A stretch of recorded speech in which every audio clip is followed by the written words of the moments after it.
Hey, what's up, guys? Here on the Fire Sports Pod. I'm your host, Zach Jackson. I'm here with my special guest, my professor, Dr. Robert Gilbert. Thanks for coming on, Professor Gilbert. I really appreciate it. It's my pleasure. So we're just gonna basically, Professor Gilbert's just gonna go over what he does as a profession and just his deal in sports and so like that. So, Professor, here's the floor. Well, I think I teach something incredibly interesting. If it's incredibly interesting to me, I've been doing it more than 50 years, and it's the psychological aspects of sports. So if we're looking at the Super Bowl, um, I mean, just look at Patrick Mahomes. I don't think anybody would have bet against him in the overtime. I mean, psychologically, he is a Superman. I mean, he has this mindset that nobody's going to beat me, and nobody does beat him. Now, the Chiefs didn't have the greatest season of all time, but when it got into the playoffs and they were playing mostly on the road, he did fabulous. So what I do and what I study when I talk about is, what makes Michael Jordan so great? What makes Patrick Mahomes so great? I am not really that interested in who's better, Tom Brady or Patrick Mahomes. I mean, who cares? I mean, I want to know, what do they do that we could do? We could steal from them that would make us better in school, better in sports, better in sales, better in business. So that's what I'm interested in. All right, so guys, you kind of know a little bit of the gist of what my professor does and what his passion is for. So let's get right to it. We You mentioned Patrick Mahomes. Yeah. Now the way you said, like, me and you talked about on the Zoom was like we were the only ones. To me, I thought I saw him smiling. You Yeah. said it too. It like he had no there was no bone in his body that said that I'm nervous. This is too big of a moment because he's done it multiple times before, and it just seems like he is now the Brady of the league now. Yeah. He's the clutch guy. He's the guy you go to when you have questions. He's the guy you go to when you need to win a big game or make a big play. So, what are your thoughts just in general on Patrick Mahomes and how he carries himself every day when he's on the field, off the field? You really don't hear anything about him. Same with Tom Brady. You barely heard other than in the last like season with the whole divorce with his ex-wife now, Giselle Bundchen. So, just what are your thoughts on Patrick Mahomes and how he carries himself as a whole? Well, if you look at sports psychology, so let's look at sports psychology as a pyramid, okay? So what would be the peak of the pyramid? What would be the ultimate in sports psychology? And up here would be, can you do your best when it means the most? We're not talking about doing your best in preseason. We're not talking about doing your best in a regular game. Can you consistently and constantly do your best when it means the most? And obviously, this guy has unlocked the code on how to do it. He does his best when it means the most. And he's done it, the last couple of Super Bowls, they've been behind by 10 points, and he's brought them back. And not only brought him back, I don't think there was a doubt in his mind. So in order to get up here, in order to do your best when it means the most, you have to have something what I call total certainty. You have to be totally certain. Now, of course, Patrick Mahomes might be totally certain in connecting with some of his passes, but we have total certainty too. When we're walking, we don't ever expect to fall. We don't ever expect to trip. And we do trip or we do fall, we just say, oh, it's a freak of nature, no big problem. When we're eating lunch and we bite our tongue, we don't say, oh my God, I'm just gonna swallow liquids for the rest of my life. I'm never gonna chew again. We just say it was a freak of nature. So when Patrick Mahomes is sacked, whenever he gets an interception, it's a freak of nature, no big deal. Now we could be that way too. We could train ourselves to be that way too. So Babe Ruth, in his time, he hit the most home runs by far. In his time, he had the most strikeouts by far. So one day a sports writer said, hey, Babe, what do you think about when you strike out? He said, I think about hitting home runs. He doesn't think about, oh, my God, is it time to retire? So we have to develop in ourselves. I'm not talking about just athletes. I'm talking about if you're a student, if you're a business person, if you're a mom, if you're a dad, if you're a minister, we have to develop this incredible skill of total certainty. So if you're a parent and you want to bring your kids up with a certain value system, they better believe that you really, really believe in that value system, or they're not going to believe in it. If suppose Zack and his wife, you're looking for a new place to live, And once you move into the place, you're looking for a church or whatever. And so you start going to churches every Sunday. And you and your wife say, that minister, she really believes in God. Now, you and your wife might not believe in God, but you're looking for a person that believes in God. So towards the end of the semester, I pass out an index card and I say, I want you to rate me on a scale of 1 to 10 as your professor. Now, I don't want to know whether you believe anything I'm saying. I want you to rate me on how much do you believe I believe in what I'm saying. So because I'm a salesperson, I'm more of a salesperson than a professor. I don't want people to know my stuff. I want them to buy it so they'll use it in their life. So suppose you come to me and you want to buy a Subaru. Mm-hmm. But then you see me leaving the showroom and I get into a Honda. You say, well, wait a second. So there's a story about the great Zig Ziglar, who was like the grandfather of motivational speakers in America. And right out of college, he got a job selling pots and pans door to door. And the company that hired him, they knew he was really outgoing. They knew he was really talkative, and they thought he was going to be a superstar salesperson. Well, after 1 month on the job, he hadn't sold anything to anybody. So the guy that hired him spent a morning with him. He couldn't figure out what Zig was doing wrong. So Zig would approach the people and talk to the people. He got a great presentation. He was really affable and likable. And then at lunch, the guy that hired him said, hey, Zig, I can't figure you out. You are a great salesperson, but let me ask you a question. You know these pots and pans you're selling? Do you own them? And Zig said, well, not yet. When I get enough money, I'll buy a set. He said, well, that's the problem. How can you sell them if you don't own them? Yeah. So you could see this with your professors. Some of your professors, like a Shakespeare professor, they should be totally, totally in love with Shakespeare. As a podcaster, you should be totally, totally in love with doing podcasts. So I'm totally in love with sports psychology. I could study and talk about it all day. Gotcha. Yeah, that is that's a good one. But so the Patrick Mahomes thing, I mean, definitely there's no real sugarcoating it. He's the ultimate competitor. He's the ultimate athlete. I think he loves playing the game. Yeah, definitely, without a doubt. You and I were talking before. During the end of the fourth quarter and the overtime, you and I both agree that it seemed like he was smiling. Yes, definitely. Yeah. And after the coin toss, he was smiling. Yeah. Like he was all joy. There was no nerves. Like, okay, man, this is a coin fear, toss. No intimidation. No, nothing. And he even said it, like we talked on the Zoom. He said that, well, no matter if they would have got the ball, they scored, we were going for 2, no matter what, because we weren't getting them another shot. It was over. If we didn't get it, it's not. Then we're losing it. So. I think that just shows the confidence that he has in himself, not only himself, his teammates, and his whole organization and his coaching staff. So that just shows how great he is. And that's similar trait to Tom Brady. And he's the GOAT. So, is Patrick Mahomes the greatest quarterback of all time? Who knows? But exactly. would you bet against him in a big game? I wouldn't. No. I wouldn't bet against him. Yeah, no, definitely not. So now, moving from the NFL side of things, now Michael Jordan, LeBron James. I know everyone debates, who's the best? Like for your space, which one is the most? Who do you think has the most competitive edge out of the both?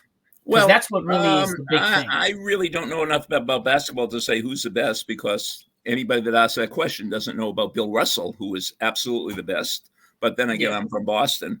But I don't want to talk about, well, let me ask you. I'm not asking you who's better.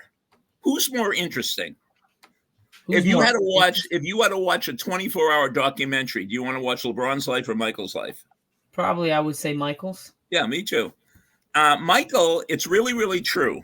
He was cut from the varsity in the 10th grade. Now, I didn't believe that, so I had one of my students call up his high school guidance counselor in Wilmington, North Carolina. And they said it was true. He wasn't cut from the team. In the 10th grade, he played JV. But at the end of the JV season, the varsity was going to the state championship.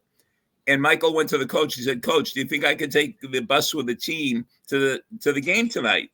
And the coach said, Michael, you can get on the bus only if you carry the uniforms. So on the 10th grade, Michael was carrying the uniforms. Huh. Oh, that's cool. I didn't know that. I knew that he got cut from his varsity team. At first, when I heard about it, I was like, wait, so he got cut off the whole team? No, and then I read more, and he's like, oh, he only got cut from varsity and he played on JV. That's crazy that he actually went on the state championship bus to go with his team, and he had to carry the jerseys. Now he's considered the best player to ever walk this planet. Well, one of them. You want to go championship-wise, like you said, Bill Russell is the most winningest NBA player ever. He's got 11. So, but no, I didn't think of it. That's a great way to put it. What documentary would you rather watch of Michael Jordan or LeBron? No, Michael Jordan is he's an assassin. I mean, just like Mahomes, I wouldn't bet against him. I wouldn't bet against Michael Jordan ever. So then, what is your thing? What is your thing that LeBron gets like put down for? Like, you think he's just not as? I don't think there's any reason. I mean, I love LeBron. The reason I love LeBron is that he is interested in what I'm interested in. I'm interested in sports psychology, and he is too. He is interested in recovery. A lot of times when he's being interviewed, his legs are in ice, his arms are in ice, his hands are. I mean, and I think there's an app called Calm. CALM, and I think he owns it, he owns part of it, and that's all relaxation stuff. So he's really into the sports psychology stuff. He's into the recovery stuff. Gotcha. So do you think there's the difference that like maybe Michael Jordan wasn't like so into that like stat side of the sports and more? Well, I don't know whether he was or he wasn't, but what is LeBron and what is Brady and what is Mahomes and what does Jordan all have in common? They're all hungry. They're all hungry. They could say, how if you're a college student and there are 2 exams in the final and you get an A in the first exam, an A in the second exam, say, I'll take it easy on the final. I'm going to get an A for the course. I mean, if they were college students, if they got a 99 on the test, they'd want to get 100. Exactly. If they got an A, they'd want to get an A+. So they are hungry.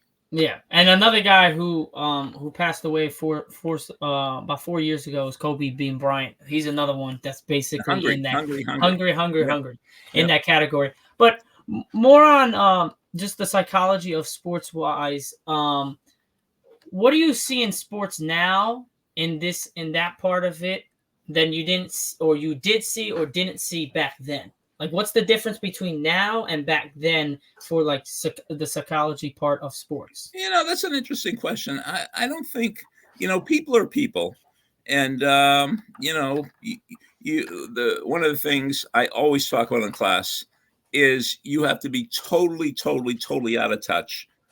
If I want to use different language, you have to be an idiot. You have to be a fool to bet on sports. Do not bet on sports.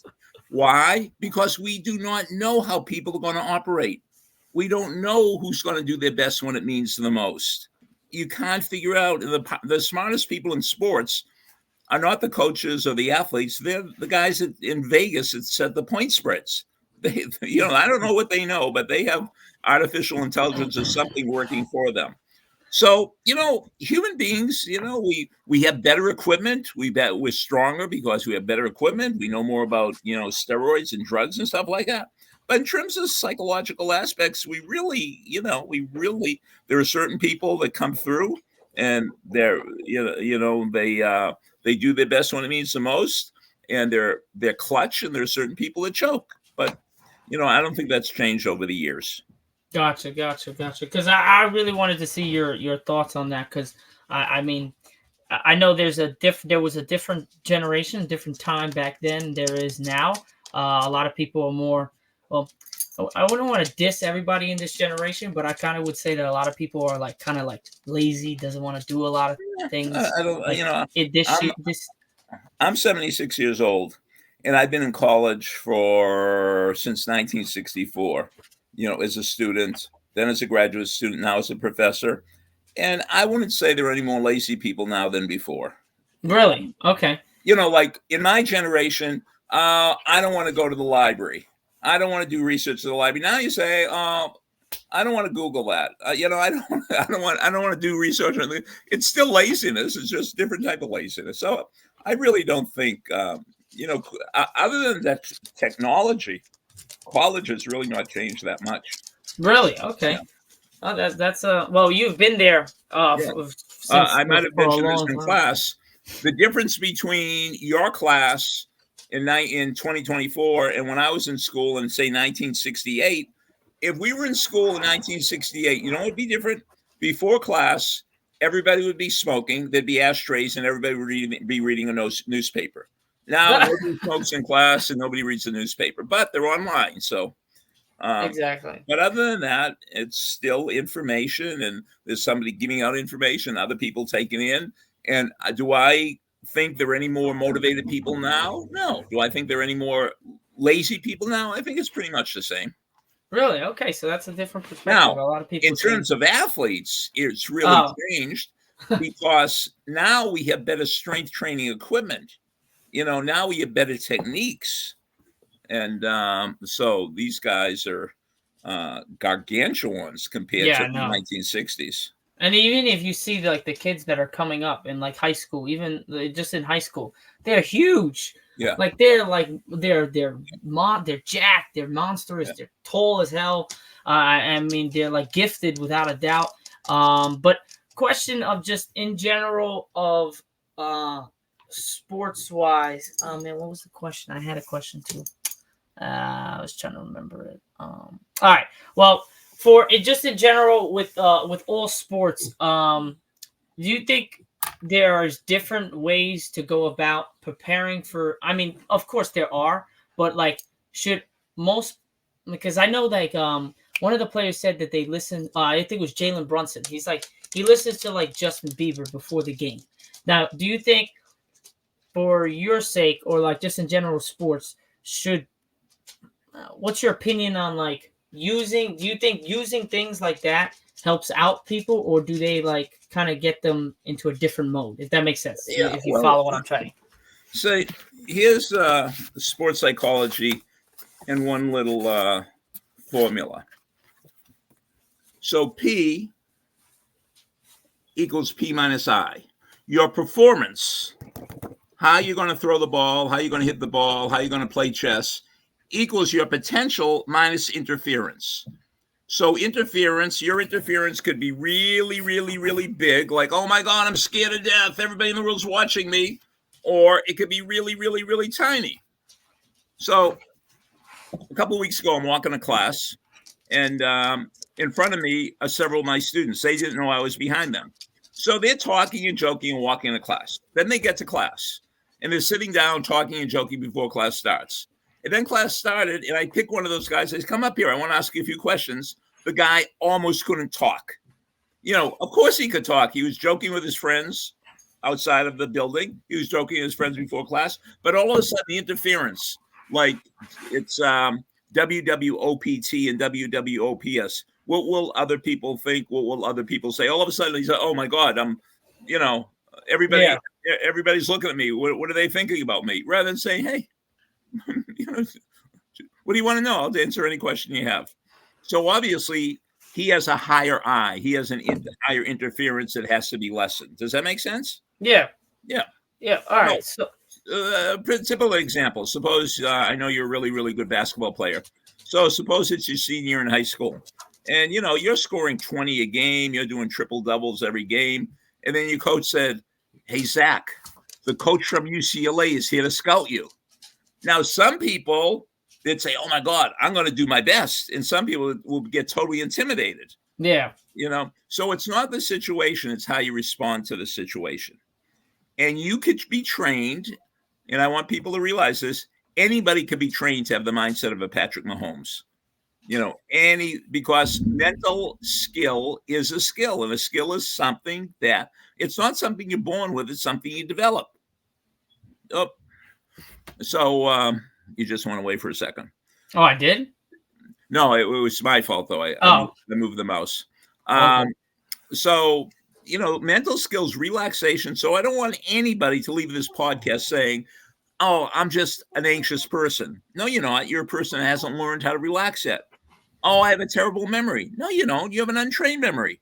Oh, I have an awful body. No, if you start training your body, you like your body. So our mind, our body, our emotions, they're all trainable. You know, Yeah. I've never seen an obituary that said Dr. Jackson died today.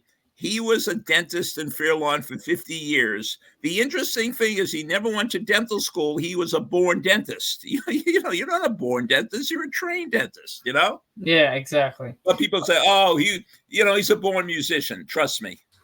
He's Yeah. not. He's a trained musician. Gotcha. Yeah, and I could second what what you caught the kid with the interference, because I used to be like that, where I Yeah. would be talking outside of school and then out of nowhere be like, I don't want to really say nothing during class. Yeah. But now I like you said, you got to train it, and now I've Yeah. trained myself to now, like, even this, like I wouldn't like this like 5 years ago. So Yeah, like no, you're doing a great job, and you're very comfortable. And I bet you weren't this comfortable at your first podcast.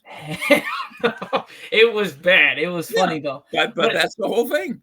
I Yeah. mean, people could be trained to do it.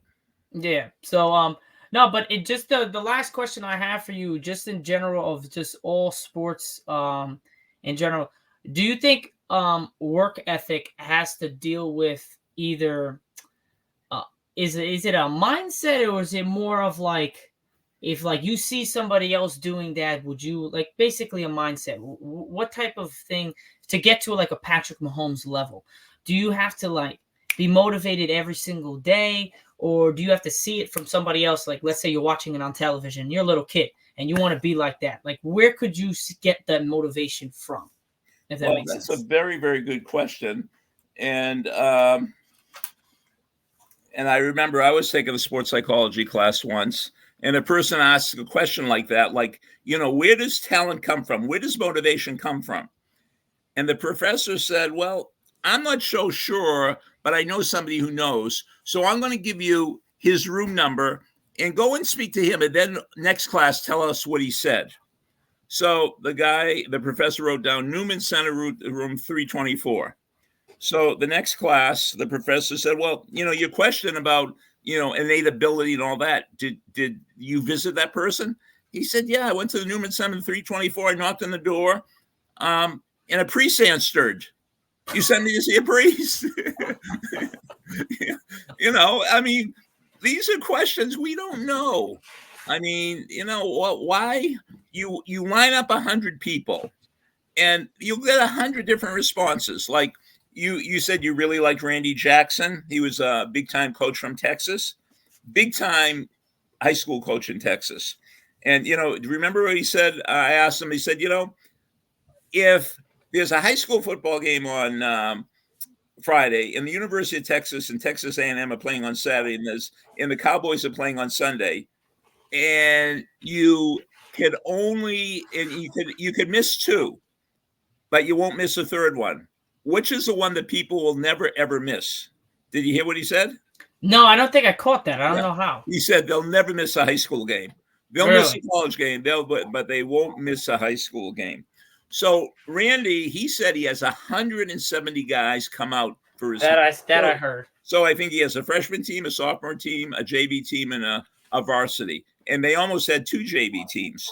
So I asked him, I said, how many of your guys will run through a wall for you? How many people are so motivated they'd run through a wall for you? And I was amazed what he said. What do you think he said? I would say probably not that many.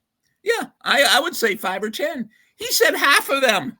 Half of them? Jeez. Which, you know what that means, Zach? That high school football in Texas is really different than any other part of the country. Oh, hell yeah. It's really different. I've heard of that. But that's crazy. You should have him on your podcast. I would. I was going to ask him, but I didn't want to kind of like interrupt you guys. Well, I'm going to bring in the book that he wrote, and you can see you'll like his book. Oh, yeah, definitely. I have Professor McCarthy's book because I took his class in coaching.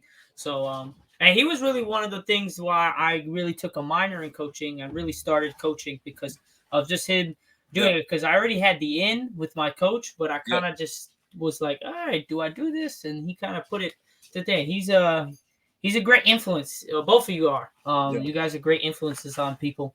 But I'm going to try to get you, Professor McCarthy, and Billy on my podcast at the same time. So we got to see if Okay. we can get that going. So Okay. we get all of us together talking Okay. about some That'd be stuff. great. But yeah, that's pretty much it, Professor. I really appreciate you coming on to the Fire Well, Sports I think Pod. what you're doing, you're a really good host. You ask great questions, and I hope you become rich and famous, and you don't forget me. You know.